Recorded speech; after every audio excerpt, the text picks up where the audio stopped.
Also, my friend and photographer, Mark Weiss, who has been on a crazy campaign here in an attempt to get a rock magazine going, is going to call in real quickly and tell us about that. Outside of that, though, a lot of your calls today, I promise, again, a lot going on as usual coming off the weekend. But this guy has been pounding on me to promote a magazine and a Kickstarter. I love him. I want to give him a minute here. It's photographer Mark Weiss, who you all know and love. Mark, make your case, make your plug, tell everybody what you're doing. Just go. Okay, so I have this magazine called ROCKED, and we started a Kickstarter campaign to help us on printing and production costs.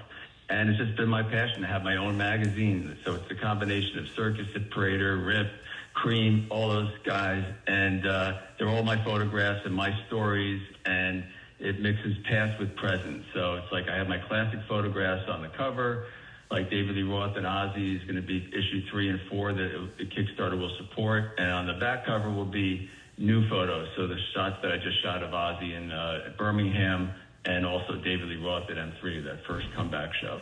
And it's all to support, rock and roll and to get print magazine back and the rock magazines back. And really, it's a lot of it's going to be pinups too and centerfolds, and hopefully these new generation 20-year-olds will take a picture. They can't hang up their phone on social media pictures from there, but you can hang up an old classic photo, and everyone remembers, back in the day on how that felt. So I'm hoping to share that with the newbies and passing it on. And so go to, my web, markweiss.com. You can check it out and see all the goodies there. And there's rewards. You get the magazine. You can get gallery prints at a fraction of what I charge on my thing and on my websites and everything else. So that's my pitch, Eddie.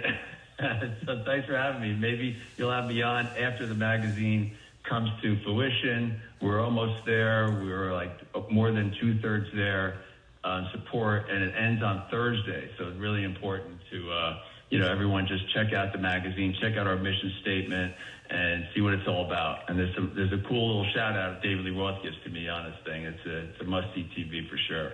So are you gonna have? I know you've got an enormous archive of photos, and anybody that knows Mark, and he's been on with me before, he's done album covers, legendary guy shooting, we know all that. But this magazine, is it going to be content, meaning new interviews and stuff, or is it going to be like an old photo magazine? That's what I'm trying to determine. All right, it's very nichey because we're past its present. So I am going to be using my classic photographs on the cover, and up until the centerfold will be like interviews from the past. So like Stephen Pearcy's first interview before. To me, that's interesting, to see where he went before he went on tour. Lita Ford, when she had her first album.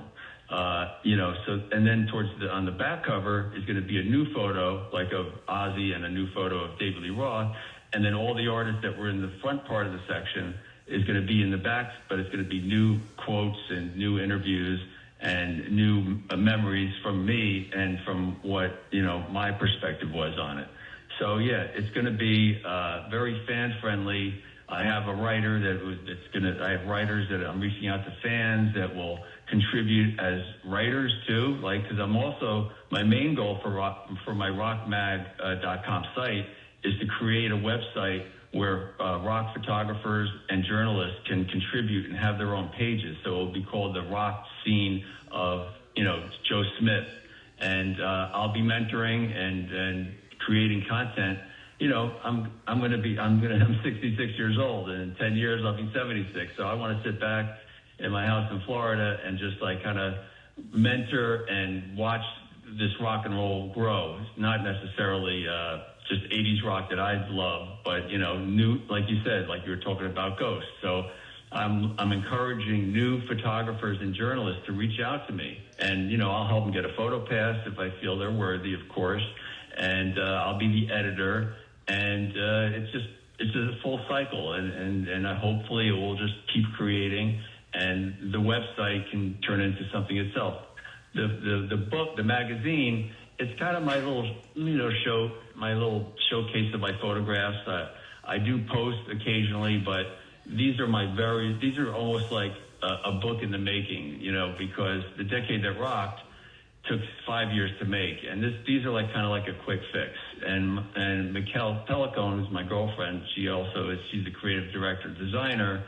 She's right by my side. We're partners on it, and if it wasn't for her, none of this would happen, because she does the website, she does the graphic design and whatnot. So we're a good team. We don't have to pay anybody, because we're both in it together. But we do have to pay printers and production costs. So that's pretty much it. It's just my passion project. I love seeing my photographs in magazines, even today.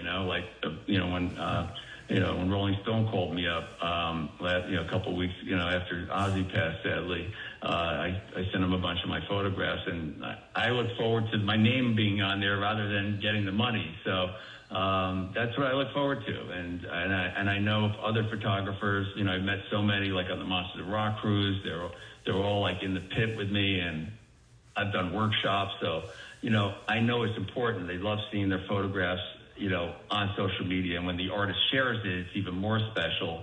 But being in a magazine and being something that you can hold on to and people can collect, and just having that one picture that's special enough to make the magazine, that's what it's all about. All right. Well, listen, I want to let you get on and plug this. I was busting your balls here. I know this is a big passion thing for you, so I wanted to get you in. Good luck with it, man. I hope you get to where you need to get to. And we all grew up with great rock magazines, so it'll be great to have another one out there. There's very few that are still good and relevant. Rock Candy I like, and Classic Rock, and Metal Hammer. But especially in America, especially American-based, there's really not, Guitar World's pretty much the only one that I like in America that I see. So I know this will fill a void, hopefully, if it gets done. So good luck with it, man. Sorry I'm just so short on time. It's just been crazy. No worries, Eddie, and happy birthday over the weekend. That's Thank awesome. you, man. You're catching up to me, brother. Yeah, exactly. You'll never catch up, hopefully. I know. All right, man. Well, good luck. Thanks. All right. Thanks, brother. All right. See you. There he goes. Mark Weiss. I busted his balls, but he's been pounding me on that, and I just have not had time. It's been too busy or whatever. And I look, I don't know the viability of a rock magazine today. You see more and more of them going away or going online or whatever. But I love physical stuff, as you know, and I love my CDs still. I love getting a magazine still. I'll tell you what, I get. I mentioned Rock Candy a little while ago. I used to get that sent to me physically. It comes from England, and I loved having it in my bag and just putting the phone down and reading. But lately, because of the shipping cost, they've stopped doing that. So I'm getting it sent digitally, and I just don't read it the same way. I'm trying to expand it on my iPad or my phone, and then stuff starts flashing. And so now I got back to going to Barnes & Noble, and it's costing me like $12-15 an issue, but it's worth it because I just like to have it in my bag. Just like to carry it. It's the best way to kind of take stuff in. But yeah, I mean, it's a tough business right now because of the cost of printing and distribution and all of that physically, even for newspapers, obviously. So, all right, well, we'll see what happens with Mark. Speaking of GoFundMes that Mark mentioned, I do want to real quick mention this before I go to the other calls.